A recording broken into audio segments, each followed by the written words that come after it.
we've talked about Owen's deck. We saw Owen's deck multiple times. Todd's got that deck. Okay, so he's activetreason.com. Yeah, 2 Active Treasons. Got some Altars Reap, some Blood Barons, Gnawing Zombie. It's Grim Return. That's a cute one. Okay. It's the 2 and a black instant.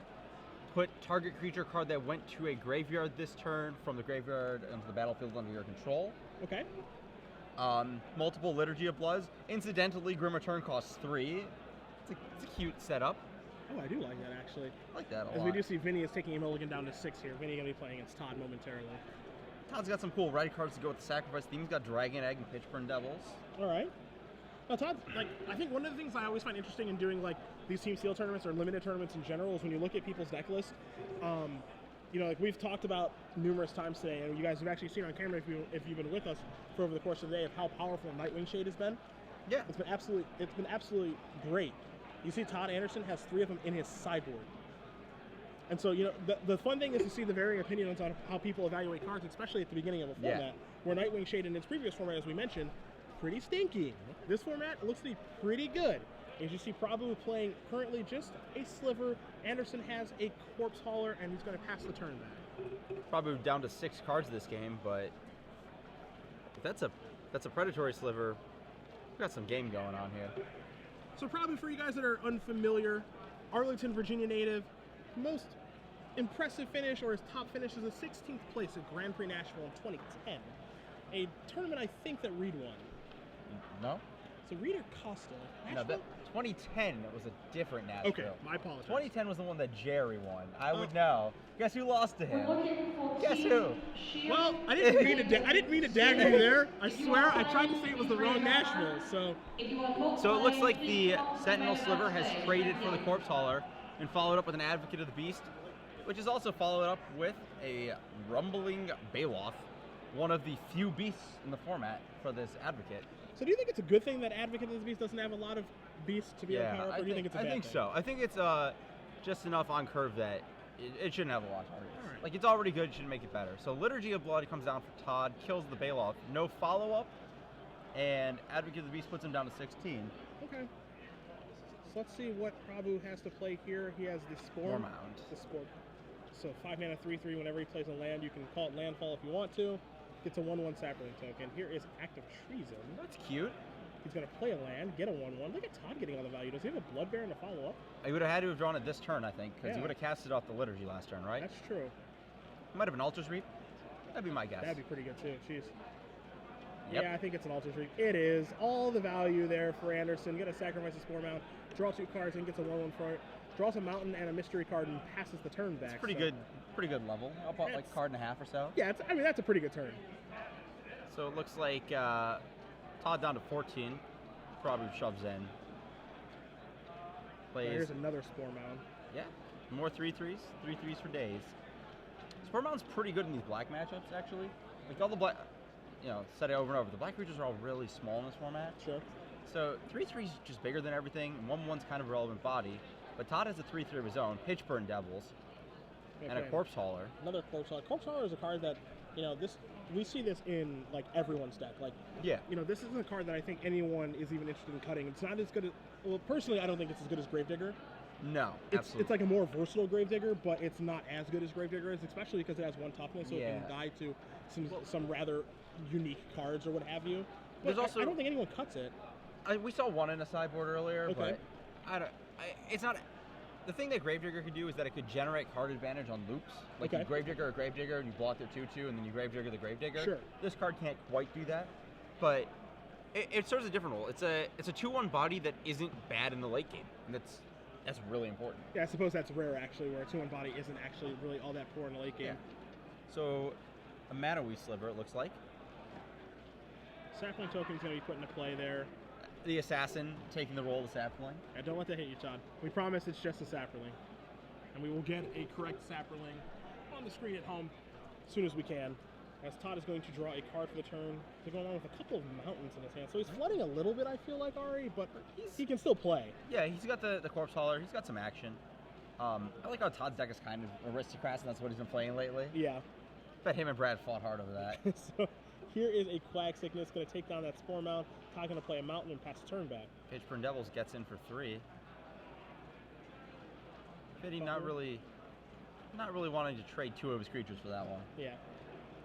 So I believe the draw this turn for Vinny was a predatory sliver. Yep. That's what it looks like. So he already has Mana West Sliver in play, so that would give him a 2/2 Sliver, that 2/3 Advocate of the Beast, and then a 1/1 Sapperling token. But his board is currently just outclassed right now by Pitchburn Devils. Vinny does not have an off-color card being splashed off this Mana West Sliver, so it's kind of just hanging out. It's a good time for it to crash in as a 2/2. Just a Mana Accelerator. Yeah, I agree with you. Now's about as good a time as any to start attacking here. You see him reaching with all 3 of his creatures. So Anderson's going to put Sapperling in front of Sapperling. Those are going to trade off, and he's going to end up taking 4 damage, pushing himself down to 10. Yeah. It's kind of interesting. Vinny's not really a slivers deck, but he's got a lot of slivers in his deck that are just incidentally good. Like, okay. You don't mind playing Predatory Slivers at 2/2. You don't mind playing Sentinel Slivers at 2/2. Steelform Slivers at 2/3. Fine. Mana West Slivers and Mana Ramp guys, fine. He doesn't have any of the big ones, but there's just a little bit of value gained every time. So Anderson plays the Minotaur Abomination. That is the 4/6 with a story to tell. Passes the turn back, and he's actually able to attack with his Pitchburn Devil and then play a 4/6 that can hold the fort down now. Yeah. And make it very, very difficult for Prabhu to be able to attack. Prabhu has an Elvish Mystic and just passes the turn back, so not a great turn for him. Again, we see the issue of these mana accelerant creatures are great or good on turn 1. They lose a lot of value really fast. They get so bad so fast. And it really makes me wonder if the acceleration's worth it. Might not be. Todd getting aggressive here, shoving in with his 4/6. Vinny piles up his Mana West Sliver, his Predatory Sliver, and his Advocate of the Beast on it. Todd kind of sitting here figuring out how he can assign damage to kill the most things.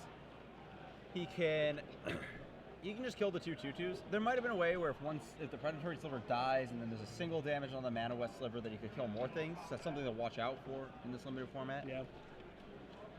That's one of the few, it feels like that's like one of the few blowouts that can really occur. Well, there's another one I like that we might. I'm going to hold that one until we see the chance for it to happen. Okay. I've seen no one play this card yet. Or we've seen it once in someone's hand, it's just never come up. You're keeping secrets from me. Unbelievable. As here's another Pitchburn Devils here for Anderson and passing the turn back. So, yeah, Todd's deck is one of those threatened central decks. Yeah. Or like Turtonwald's is, but the Turtonwald doesn't have like a bunch of Pitchburn Devils. Or like, Dragon's Egg. And Dragon's Egg, yeah, like Todd does.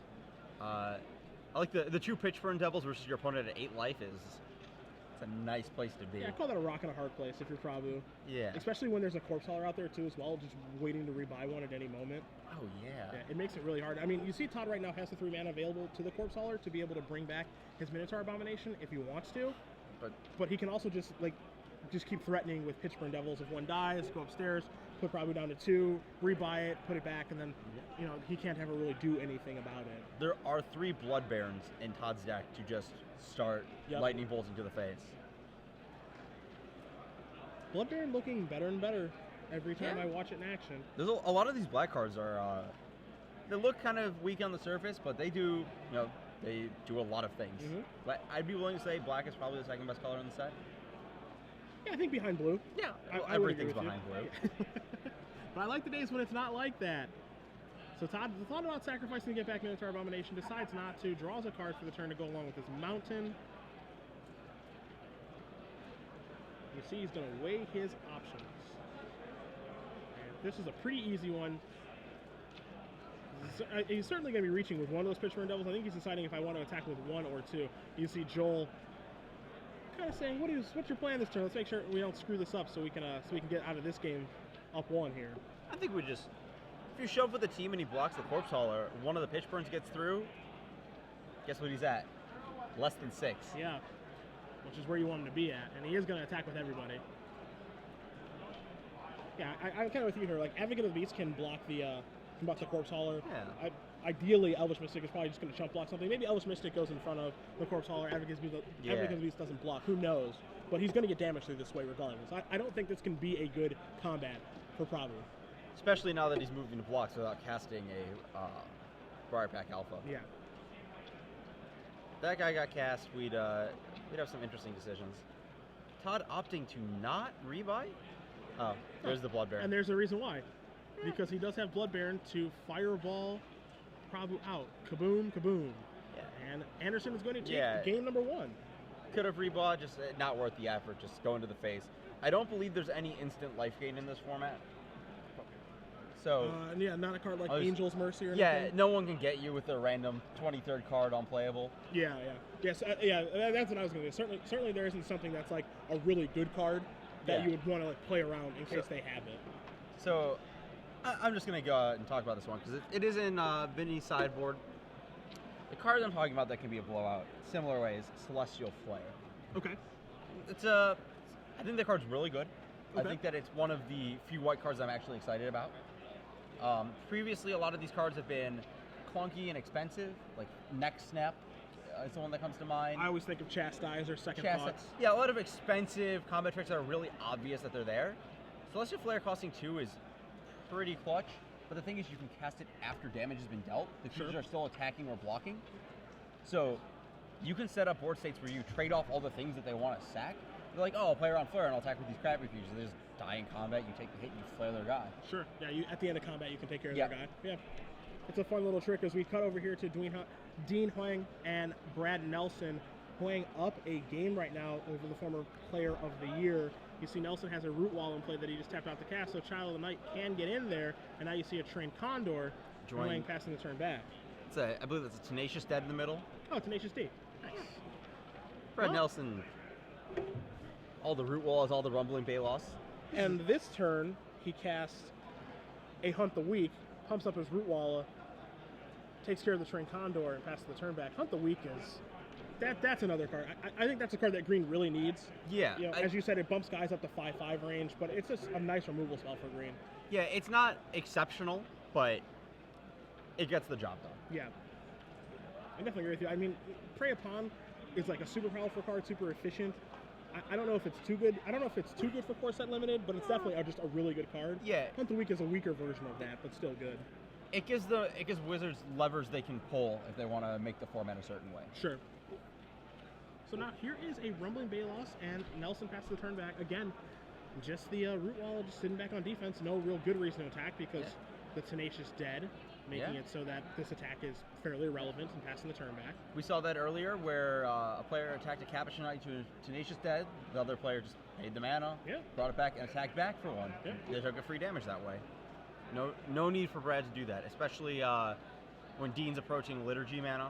Take down the Baloth, just no need to take a free damage. So Nelson's going to potentially attack here, and if you're Hwang, you have to think of something that if he's attacking, maybe there's something I should be scared of. Like, do I want to block my Tenacious Dead, bring it back, then having it killed? Well, if he's attacking with both, this is just a free damage for Brad. That's likely what's just going on. Yeah, I mean, I agree with you that that is likely what's happening here. Is Brad is just getting with both guys. Tenacious Dead is going to block the Root Walla. It's going to come back. Brad's going to get his point of damage. But I mean, there's also things to consider here. Maybe is Nelson trying to trick me? What have you? It doesn't look like it. It's just going to be a Spore Mound plus a land for a sapling token. But you always try to weigh everything that you can. Spore Mound's doing some overtime over here in these matches. Yeah, seen a lot of Spore Mounds. I'm liking that card more and more the more I see it. I'm okay with it. I would like that card a lot more, again, if there was just an overrun effect to make it so the 1/1s were more relevant. I think against black decks, 1/1s are actually relevant, as you said. Against some other decks, though, they're really quite poor. And I wish that there was a better way to just leverage those creatures that card makes into doing something more with them. I think that one of the issues is that the decks that the 1/1s are bad against are not usually great decks. They're like these weird, clunky defensive white decks. Sure. So that might be the case. I don't know. That's one that I'm going to have to play or see a lot more of the format to really decide. See Nelson conferring with Larsson there. See exactly what they want to do on this turn. Nelson again has that 3/3 Root Walla, +1/+1 counter there from Hunt the Weak. Also has a Spore Mound, a Sapling token, and a Rumbling Baloth that is having its senses deprived right now. Dean's deck is quite good. Yeah? Yeah, we've got, on the rare side, we've got Shadowborn Demon. We've got Chase's Mind Seeker. We've got Opportunity, basically a rare. Solid removal between Doomblade, Claustrophobia. It's a pretty good blue-black deck. Sengir Vampire may as well be a rare as well. Has been in the past. You see Nelson make the attack there. The same one from last turn, same blocks from last turn as well from Hwang. So He's just going to untap and draw and hope he can find a land. He's still having mana issues, so Brad going to draw a card for the turn. He draws a giant spider to go along with a couple of other spells there. And we're going to see the same attack yet again. And the same block yet again. Dean being stuck off double black is actually really important. You know, we mentioned Sengir Vampire, Liturgy of Blood, I may have mentioned, Shadowborn Demon. These are all double black. Let's see if we can find it this turn. Doesn't look like it. Giant Spider joins the crowd. Yeah, you know. On the beatdowns. Pretty, I mean, not great or anything at this point, but just adds to the clock. Let's Nelson keep attacking. Yeah, I respect Giant Spider a lot more on the offense than the defense in this format, I feel like. I don't disagree with you, that's just painful to say. I know. I do love when I get to attack with the Pillow Field Ox, though. It feels real nice to beat people down with those. So Nelson draws his card. It's not another land, as if he had a land, he would play it for the Spore Mound to get a 1/1 sapling token. So if you're Hwang, that's not the best feeling in the world right now, where your opponent is not playing any lands. You'd like them to flood, but if he were flooding, he'd be playing his lands to get a 1/1. So every draw step right now for Nelson is good. Brad opting to send in the sapling token. If Dean opts to block his Tenacious Dead on it, he's taking 5 off the root wall. If he doesn't block it, he takes damage. The only thing that's a little curious to me is that Nelson's not setting in with a Spore Mound, basically saying, I don't want Dean to be able to double block it and then save his Tenacious Dead. Yeah. For whatever reason, I would just want to keep pushing through damage if I could here, because, again, the Spore Mound doesn't make terribly relevant creatures. I kind of want to get my opponent deaded as soon as I can. Shadowborn Demon comes down. Probably going to take down this Root Walla. Takes down the Spore Mound. Well, Brad has shown such an importance of not attacking with it that it doesn't surprise me that Dean would try to kill it. So my issue with that is I don't feel like it gets in additional damage because the Child of Night just gains him back life. The Child of Night's not really doing anything anyways. Why let him turn the Child of Night into something? Sure. So Ranger's Growl counters the Demon trigger, and Dean is stuck with, well, not stuck, he's got Tenacious Dead. Sacrifice it, get it back. All right. Brad has a land for this sapling token coming down here. Oh, geez. That's a lot of mana. Oncoming Storm. That is a windstorm that I have a feeling Brad probably sideboarded that one in. I can only imagine if your opponent's blue-black that you would want to do that. And we can confirm that he does have one windstorm in his sideboard, and it is in his deck. Again, Nelson is down a game here, so it makes you believe that he probably saw that Shadowborn Demon in the first game, or something worth windstorming, because Windstorm takes out the Shadowborn Demon, and now allows Nelson to come across with everybody. Tenacious Dead cannot regenerate this turn, so we're looking at some awkward blocks. Yeah, tough spot here if you're Hwang. I mean, you can double block the Root Walla to get that thing off the table, so you don't have to worry about the pumps in the next following turns, excuse me. But I mean, how good is that block right now? You have to lose both of your guys to be able to make that block. You can double block the Spore Mound to keep your board, keep Brad's board from growing. I think that might be better because you can kill the Root Wall with a single removal spell. That Spore Mound is just going to get out of control. I mean, it seems like a kind of a damned if you do, damned if you don't situation. Yes. Which one do you want to kill? Do you want to kill the Spore Mound that's going to make 1/1s? Or do you think you can beat the Root Wall that's a 3/3 that's going to be a 5/5 for the following turns? Well, Hwang has he has 3 Death Gaze Cockatrices to trade with that 5/5. So that's a reason. There's one in his hand right now, it looks like. He's probably stuck off double black. Can't really get there. Let's see. Blocking Root Walla. Hwang going to take a significant amount of damage, but gain a little bit back off the lifelink. So he's going to take 3, 4, 5, 6, 7, and then gain 2 left. So he's going to take 5 total. Quick update for you guys. Todd Anderson does win his match 2-0 over Vinny Prabhu. Todd's deck looked quite good, so I'm not terribly surprised by that. Vinny's deck didn't look bad by any stretch of the imagination, but Todd's deck looked fantastic. And then Joel Larsson is in game number 3 against Nick Henning, as we bring the action back here to Dean Hwang and Brad Nelson. Dean tapping his mana right now. See where he's going to be moving to this turn.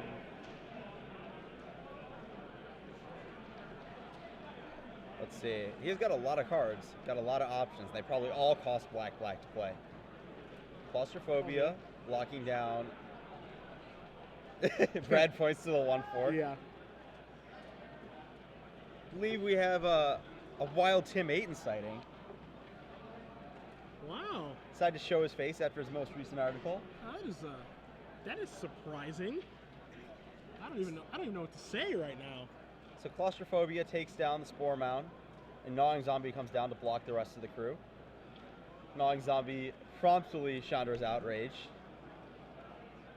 Dean dropping to 3 from all that damage. And Brad has another creature, Mana West Sliver. Yeah, just the Mana West Sliver, which isn't really a big deal, but it's good enough. No damnation here, no devastation tied to save him. You know, there's like kind of like a significant lack of like match removal effects in this format. There's Planner Cleansing. You know, sometimes in the base set you see a card like Pyroclasm or you know, something of that nature. Nope. And you actually don't see that in this format. You have, like as you said, Planner Cleansing or Bust.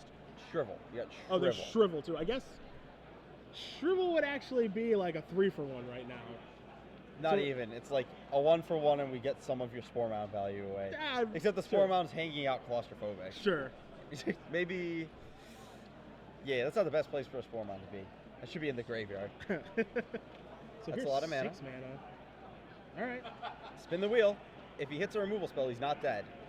So it's Jace's Mindseeker. 1, 2, 3, 4, and 5. What do we hit? We're going to want the red one. At the worst, this is going to give him information.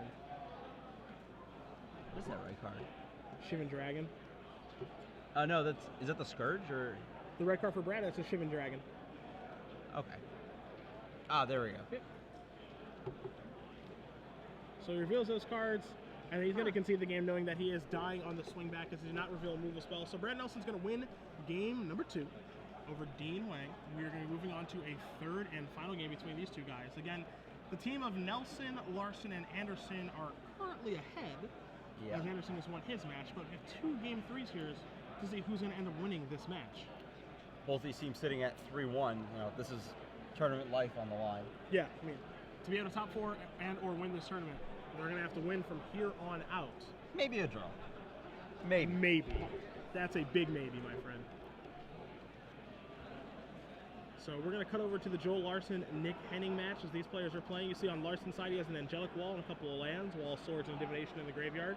For Henning, he's got a Goblin Shortcutter, a Young Pyromancer, a Dragon Hatchling, a Brad Nelson token representing an Elemental, and of course a couple of lands. Someone else is the red token. That should be in play. I'm a Goblin. I don't feel like I'm adequate. Young Pyromancer is better than like every Goblin ever made. So Dragon Hatchling's in play. I actually kind of like that card in this format. Kind of like it too. I like a flyer who can kind of scale up and beat some of those 4 toughness creatures like the City of Vampires and Sarah Angels of the world.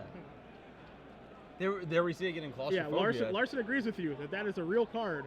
He's got a claustrophobia there. Pacifism on the Goblin Shortcutter and pass the turn back. This is a Shiv's Embrace. That was a Shiv's right Embrace. In time after all that removal disappeared. Yeah, isn't it ironic? Shiv's Embrace going to come down on that Elemental token. Going to turn sideways, bash here with both guys. Larsson's going to put in front of the Young Pyromancer a pump on the Embrace. Going to deal 4 to Larsson, put him down to 6 as Joel's going to draw a card for the turn. Looks like another claustrophobia. Yeah, I think he does have another one in his hand. He does, and he's going to pass the turn back, leaving some mana up, excuse me. Not sure if he's representing anything. As Henning draws another land. Looks like Joel's stabilized. Ooh, Planner Cleansing. There's a Rod of Ruin. Shoot down the Young Pyromancer. All right, so pew pew. He is trying to stabilize. The draw step for the turn for Henning is a Awaken the Ancients. Uh-oh. He just has to pass the turn back, so Larsson's going to draw his card for the turn.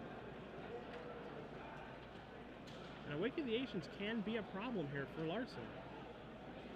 He's going to play a Banisher Priest, making it much less of a problem. That might be the best Banisher Priest I've ever seen. How many have you seen? Like 3. Okay. And both times they died. And the creature came back and then killed the opponent. So yes, that's the best Banisher Priest I've ever seen. As here's a Pitchburn Devils for Henning and passing the turn back. Joel Larsson, the blue-white mono removal deck. It looks like he's got a lot of it. 2 Celestial Flare, Banisher Priest. His ones look like 4s, but I thought he was playing 4 Congregate for a second. I got excited. That would be a lot of those. He is playing Congregate in his Pacifism Claustrophobia deck. I actually like Congregate quite a bit in this format. Yeah. It gains you a lot of life. That card has a storied history of gaining many, many amounts of life. You see a Rod of Ruin activation there on Henning's end step. Larsson's going to draw a card. He's going to find an island for the turn. Again, he does have Planar Cleansing in his hand. He's just trying to figure out when is the best time to use that. Again, a very important game 3 here for him and Nelson. If he takes this, he takes the match. Yep. For all 3 of them. Master just diversions here is pretty nice, especially because the Angelic Wall would otherwise hold down the Pitchburn Devils. Joel doesn't have a lot of good blocks in the other way. Like, I think he has to fire. Ooh, he's not firing off the cleansing here. Lava Axe is the draw. Oh boy. Looks like he has a Celestial Flare in hand. That was a huge draw step there for Henning.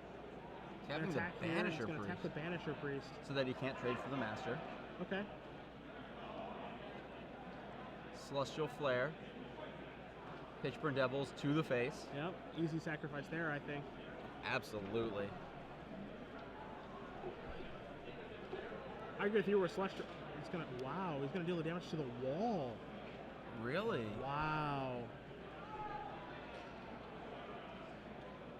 Joel still taking it. Larsson gonna take it and then get Lava Axed out. And he is. He will concede the game. That was a gutsy 3.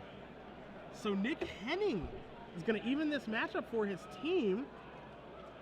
Defeats Joel Larsson. So now it's 1-1 and it's on the Hwang Nelson match for it all. Whew. Yeah, that was a could have Planar Cleansing and died to the axe. Just head to Lava Axe, no matter what you do. Yeah, Lava Axe, 5 damage is a lot. Yeah. Let's not kid ourselves. 5 damage is a lot of damage. So Nick Henning is going to tie it up for his team, and now we're going to move over to Dean Hwang and Brad and Nelson. We see both players taking a look at their opening hands. Dean going to play an island and pass the turn back. Nelson with a forest. So we are underway in game number 3 here for the match. Is that a Chandra in Brad's hand? That is. That is a Chandra Pyromaster. That is going to be a turn 3 This could be a turn Chandra. 3 Chandra. Jeez. That Chalda Knight does not look very good against that Chandra. It does not look very good at all, my friend. Child Knight's going to start by attacking. Nelson down to 18, Hwang up to 22. You don't really want to trade this mana ramp guy for it. He's just going to die very soon. You see Dean looking at a Claustrophobia right now, maybe considering tapping his Mana Watch Sliver? Well, Brad just demonstrated that he didn't want to trade it for Child of Night, so I don't know. Maybe he has the fear. And so you saw Dean play a Swamp there and then pick it up and replay and play an Island. So if his plan was the Claustrophobia, he cannot now. Oh no. And the Pyromaster hits the table. So now it is going to be Chandra Pyromaster. Take care of that Child of Night. Brad reading what the card does. And don't forget 1 for Dean too, Brad. That creature also cannot block this turn. Thank you. That's important. Thank you. Here to help. And so now he passes the turn back. There's a lot of text on this card. There is a lot of text on this card. The +1, of course, deal 1 damage to target player and 1 damage to up to 1 to target creature. So if there is no creature, you can still shoot. There is a Water Servant from Hwang going to pass the turn back. And then the second ability, which is the one that draws the most attention, exile the top card of your library. You may play it this turn. If it's a land, you haven't played a land yet, you can put it into play. If it's a spell, you can play it, assuming you have the mana. Yeah. There's nothing that says the spell is free to play, but you can just cast it. So it's a red card advantage engine, something that you don't see very often.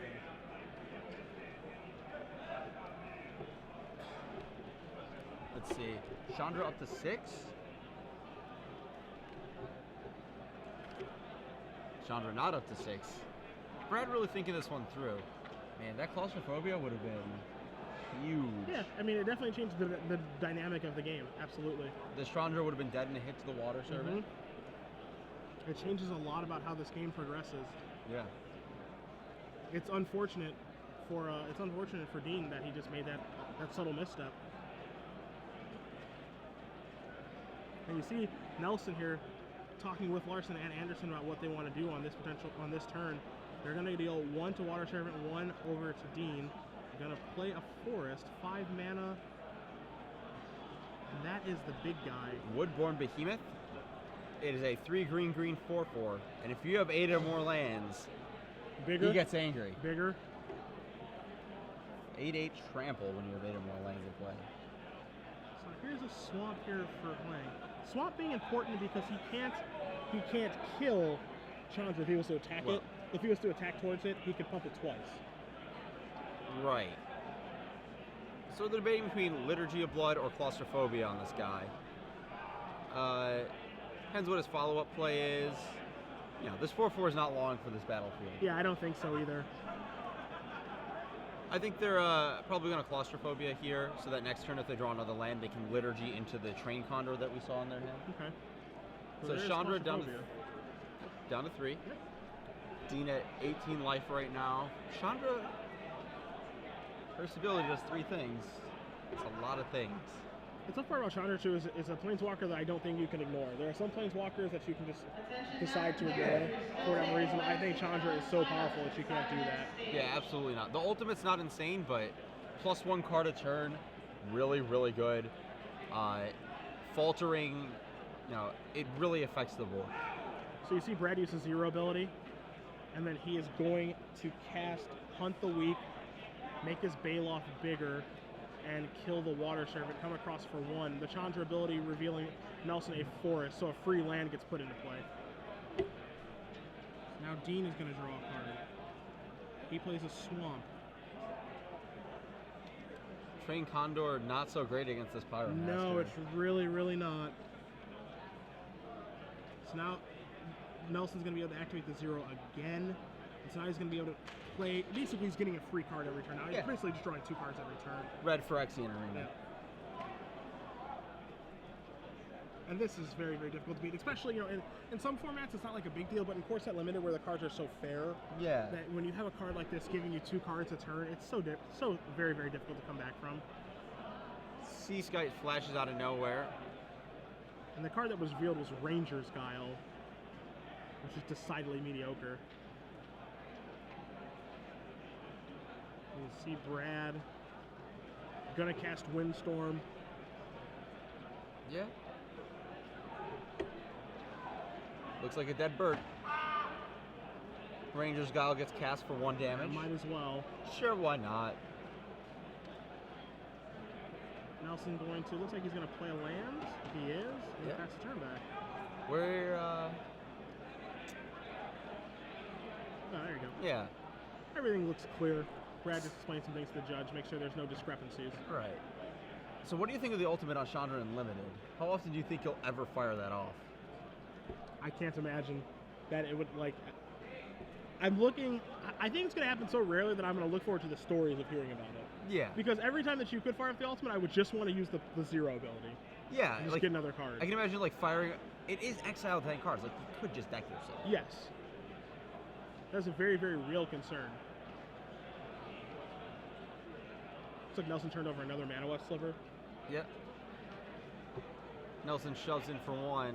Dean not really having a lot of action in the face of this Planeswalker. Yeah. I mean, as you mentioned, shutting off the Train Condor in Hwang's hand. But, you know, we don't know what other cards are shutting off, but Brad is really in the driver's seat here, and Dean's not able to mount an offense to stop it.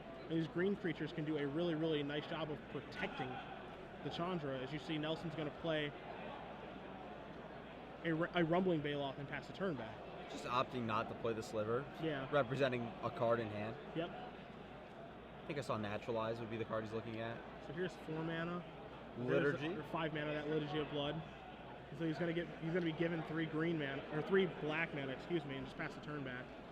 Not Deconstruct. No, not Deconstruct. Here's a Naturalize. Oof. Takes out the Claustrophobia. Yeah. This 5/5 gets to untap. We are quickly approaching. Okay, Doomblade takes down the 5/5. Dean must have drawn that sometime between when the Prey on the Weak was cast and now. Couldn't get the guy out of the way for the fight. Sure, just play some cards. Over to the Beast enters the battlefield. Mana West Sliver in for 1. Chandra Pyromaster, drawing 1,000,000 cards. Yeah, I'm going unanswered. From our producers, Chandra. Chandra is good. Yeah. I like that. I'm also being informed on Twitter, Ari, from Stoll's MTG, that he had a Chandra at his pre-release, and the ultimate alongside Lava Axe, your favorite card in the set. Ooh, Fairly good. I can accept Fairly that. good. If you'd like to ask them a question multiple times, you can. I really want to hear a story about someone Chandra ultimating and like missing, and like the other person like barely living. They're just untapping and jacing them for 10 and winning the game because of it. These are the stories I want to hear. That's what you want. Yeah, you want the ridiculous stories. Yeah. Love Axe is pretty nice. That's not bad. Did you see Nelson coming across here with Advocate of the Beast and a Mana West Sliver? Gonna knock Dean down to 12. See if he has a follow-up. All right, so he's gonna start here. More cards. Okay, just a Shivan Dragon. That's a follow-up. Oh wait, that's it? 4, 6, Dragon. So he will pass. Dean drawing. Whew. Looks like Brett is enlarged to hit off this Chandra ultimate if it goes that way. All right. I don't think this Chandra's adding counters, but No, I don't think it's ever adding counters. this Chandra kind of feels weird because like it doesn't seem like it ever goes. Like there's no minus ability on the Chandra really. Yeah, it's either going up or staying the same. Yeah. Yeah. Which is kind of weird because you normally are used to seeing a minus ability. It's kind of like Elspeth. Yeah. So it's like, oh, the demon takes down the Shivan Dragon. Nelson draws a card for the turn. It's a Deadly Recluse. Buys us a turn against these attackers. I think it's doing some work. Flip. Reveal a Flip. card. Another Recluse. Deadly Recluse. That's going to come straight into play. Another Deadly Recluse from Nelson. He's going to pass the turn back, not let the demon get any value. Demon down. Yep. This demon's not really doing near as much as I thought it could. Yeah, you know, I was actually going to say the same thing, but you beat me to it. The demon, obviously, it's a very powerful card, Yeah. but there are a lot of things that need to go right to make that card completely insane. Yeah, it's still a 5 mana removal spell. I'm not going to complain about playing a Brain Spoil, but You know, 3, 4, and 5. So Nelson is going to be hit here by a Chandra's Outrage. by Chandra's Outrage, and that can actually put the Chandra down to 1. Ooh. He can Okay. redirect the damage over there, deal 4 to like a Deadly Recluse, and then deal 2 to Chandra. I think we have to. I don't know about the Deadly Recluse versus the Advocate. I'd probably target the Advocate because the Chandra ticking up is making this Jace Mindseeker not block. And we're getting low on life. I might have wanted to save a life on that attack. That's true. Though I guess 2 Deadly Recluses attacking later will fight through the Mindseeker faster. It's a better clock there. See, Nelson just has 2 lands in his hand. They're it's like they're debating whether they want to try and draw a card or whether they want to try and That Forest, not a useful spell. Nelson can get him a Deadly Recluse if he wants to, but he's not going to. So maybe things are turning here yeah. for Hwang. We've outlasted the Chandra. Our rares come into play. Tidebind the Deadly Recluse. Take Attack down the here. Chandra. Chandra's dead. Ooh. Followed up with a Child of Night. And now all of a sudden, as Nelson draws a card for the turn, I wonder if Nelson's also running out of cards in his deck. yeah, I think his deck is low on cards. Advocate of the Beast being turned sideways now. Dean debating if he wants to double block and let Nelson take back his threats. I don't know. I think 12 is a safe enough life total. Nelson just passing. Ooh. Alright, so Hwang draws a card. He can actually play that Train Condor that's been in his hand for a while too. So how does he want to attack this turn? Again, Nelson just has a Mana West Sliver in play, nothing else. I like shoving the low drops in. Both of them. Or just the Child of Night. Don't like attacking with the 4/4? I don't know if we have another big guy. I didn't see the hand very well, but I didn't think I saw one. But if we don't have another big guy, I want to block this Advocate of the Beast with a 4/4. Well, there's a Train Condor, pass the turn back. Yeah, I'd rather just block with the 4/4, I think. Nelson plays a Mountain, passes the turn back. Oh, shove. Oh yeah, attack for 2. No attack for 2, Yeah, okay. you didn't let me take back the land, you're Yeah. not getting that attack in. Yeah. So, looks like Condor's taking the Tidebinder Mage to the skies. Attack for 8. Nelson down to 6. Corpse Hauler. Follow up as a Corpse Hauler, passes the turn back. Nelson draws a card. It's a Windstorm. He's already cast his Windstorm this game. Oh, yeah. He cast it to take care of the Sea Skite. Here comes Advocate of the Beast, blocked with a Corpse Hauler. Looks like we're going to get an activation here. Demon. Get back to Shadowborn Demon. Yep. Get back Shadowborn Demon. The corner has been turned. You see Nelson has a lot of lands in his hand. He has a Spore Mound. He's gonna play a token. He's gonna play a land, make a token, pass the turn.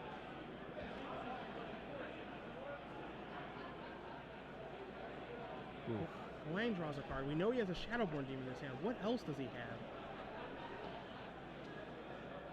Condor can bring that Tidebinder Mage to the sky yet again.